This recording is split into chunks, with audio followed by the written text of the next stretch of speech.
John Peckham was Archbishop of Canterbury in the years 1279 to 1292. He was a native of Sussex who was educated at Lewes Priory and became a Friar Minor about 1250. He studied at the University of Paris under Bonaventure, where he would later teach theology.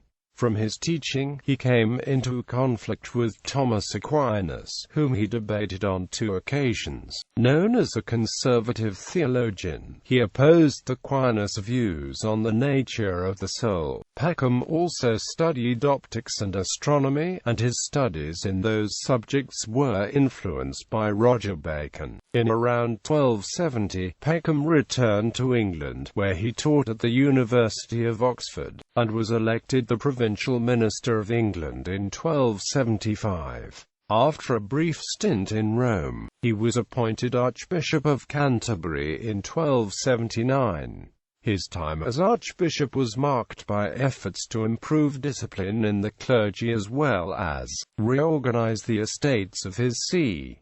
Pluralism, or holding more than one clerical benefice, was one of the abuses that Peckham combated. He served King Edward I of England in Wales, where he formed a low opinion of the Welsh people and laws. Before and during his time as Archbishop, he wrote a number of works on optics, philosophy, and theology, as well as writing hymns. Numerous manuscripts of his works survive. On his death, his body was buried in Canterbury Cathedral, but his heart was given to the Franciscans for burial. Early life. Peckham came from a humble family, possibly from Peckham in Sussex. He was born about 1230 and was educated at Lewes Priory. About 1250, he joined the Franciscan order at Oxford. He then went to the University of Paris, where he studied under Bonaventure and became regent master, or official lecturer, in theology. While at Paris, he wrote a commentary on Lamentations, which sets out 2 possible sermons. For years Peckham taught at Paris, where he was in contact with many of the leading scholars of his time, including Thomas Aquinas. He famously debated Aquinas on at least 2 occasions during 1269 and 1270, during which Peckham defended the conservative theological position, and Thomas put forth his views on the soul. The Thomas doctrine of the unity of form was condemned after these debates. His theological works later were used by his pupil Roger Marston, who in turn inspired Duns Scotus. Peckham also studied other fields, however, and was guided by Robert Grosseteste and Roger Bacon's views on the value of experimental science. Where Peckham met Bacon is not known, but it would have been at either Paris or Oxford. Bacon's influence can be seen in Peckham's works on optics and astronomy. Return to England. Reorganization of the archdiocese. About 1270, he returned to England to teach at Oxford, and was elected provincial minister of the Franciscans in England in 1275. He did not long remain in the post, being summoned to Rome as lector sacri palatii, or theological lecturer at the papal palace. It is likely that he composed his Expositio super Regulum Fratrum Minorum, a work that included information on preaching, a subject that Peckham felt was of great importance. In 1279 he was appointed Archbishop of Canterbury by Pope Nicholas III, who had prohibited the election of Robert Bernal, Edward I's preferred candidate.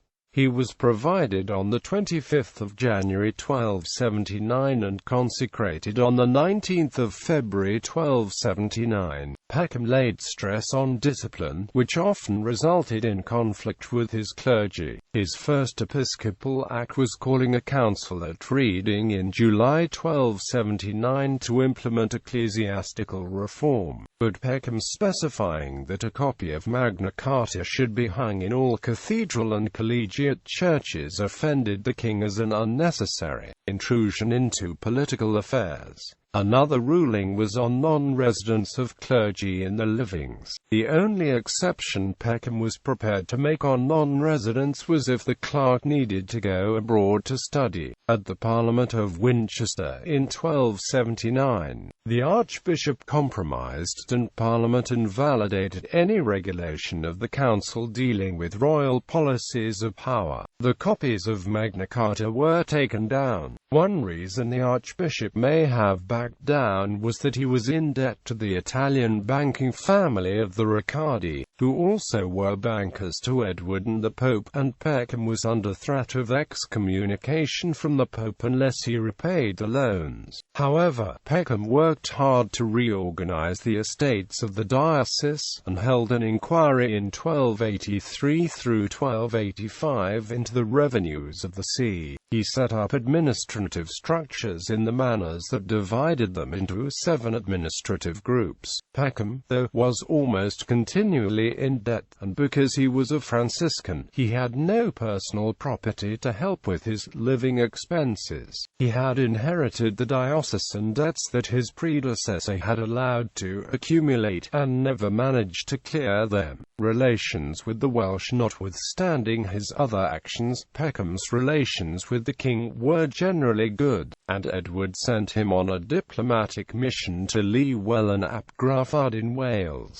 In 1282 he attempted to mediate between the Welsh and King Edward, but given that Edward would not budge on the main issues, it was a hopeless mission. In the end, Peckham excommunicated some of the Welsh who were resisting Edward, not unsurprising given Peckham's views of the Welsh. Peckham visited the Welsh dioceses as part of his tour of all his subordinate dioceses. While there, Peckham criticized the Welsh clergy for their unchaste lives, conspicuous consumption, and heavy drinking. He also found the Welsh clergy to be uneducated, although he did order a Welsh-speaking suffragan bishop to be appointed to help with pastoral duties in the diocese of Coventry and Lichfield. Peckham also criticized the Welsh people as a whole, contrasting the pastoral economy with the farming-based economy of England, and finding the Welsh to be lazy and idle. As part of his diplomatic duties, Peckham wrote to Llywelyn, and in those letters the Archbishop continued his criticisms of the Welsh people, this time condemning the laws as contrary to both the Old and New Testament. Peckham was particularly offended that Welsh laws sought to get parties to homicides or other crimes to settle their differences rather than the process of English law which condemned the criminal. Peckham also had problems with his subordinate Thomas Beck, who was Bishop of St David's in Wales.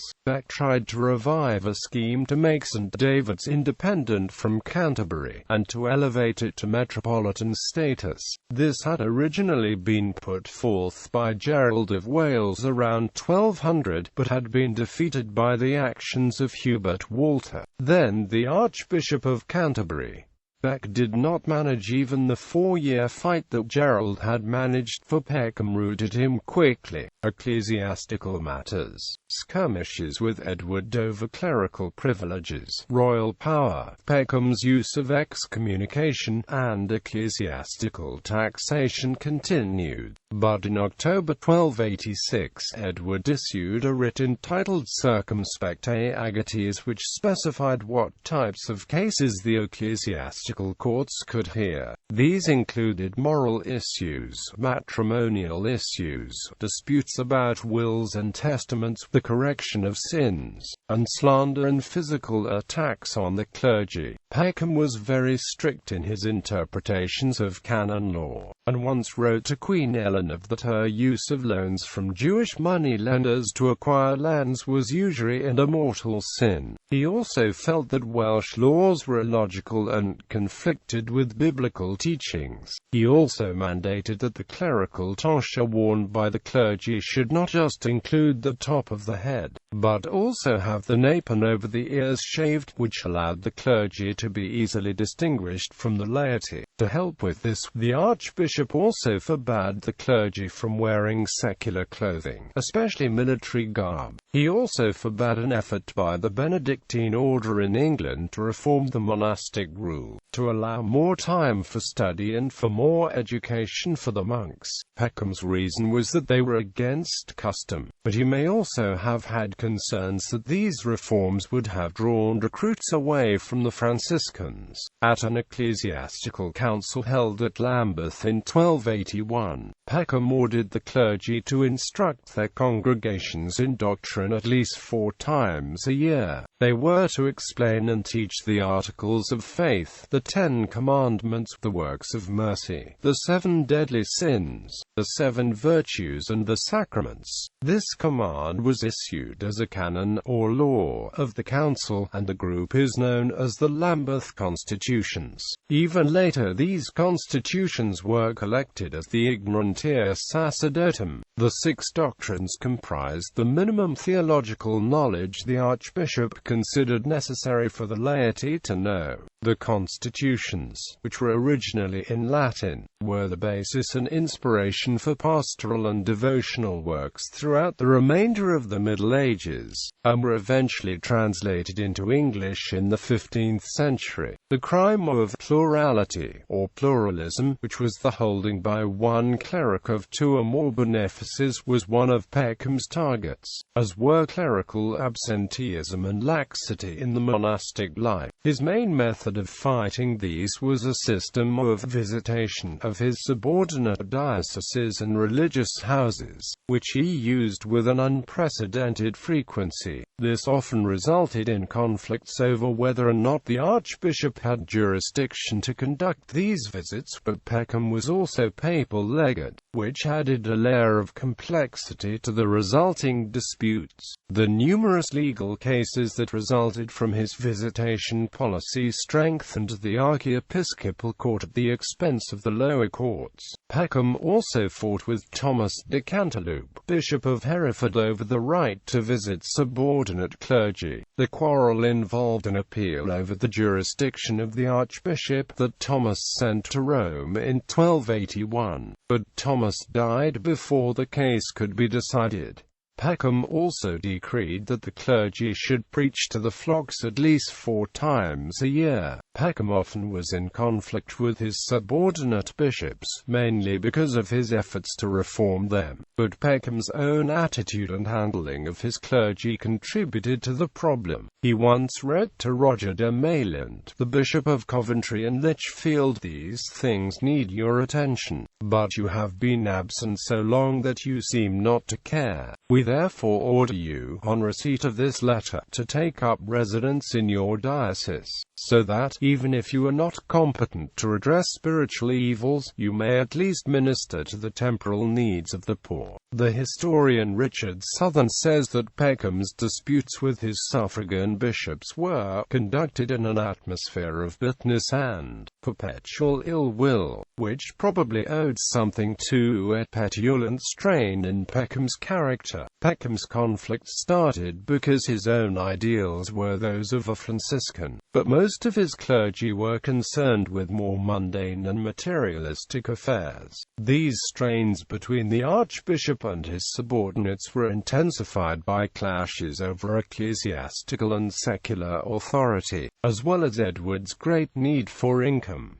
Archbishop John Peckham was a notable anti-Semite. On August 19, 1282, in a letter to Richard Gravesend, Bishop of London, he ordered the bishop to compel the Jews of London, using every instrument of ecclesiastical censure, to destroy all their synagogues except one within a brief time period to be determined by the bishop. In a second letter he congratulates the bishop because the Judaic perfidia is being overcome by the bishop's attention and vigilance. Death and legacy. A number of manuscripts of Peckham's works on philosophy and biblical commentary remain extant. Queen Eleanor persuaded him to write for her a scholarly work in French, which was later described as, unfortunately, rather a dull and uninspired little treatise. His poem Philomena is considered one of the finest poems written in its time. Peckham died on the 8th of December 1292 at Mortlake and was buried in the north transept, or the Martyrdom, of Canterbury Cathedral. His heart, however, was buried with the Franciscans under the high altar of the London church. His tomb still survives. He founded a college at Wingham, Kent in 1286, probably a college of canons serving a church. A number of his works have survived, and some have appeared in print in various times. Peckham is the earliest Archbishop of Canterbury to have his registers, the principal records of archiepiscopal administration, held at Lambeth Palace Library. Citations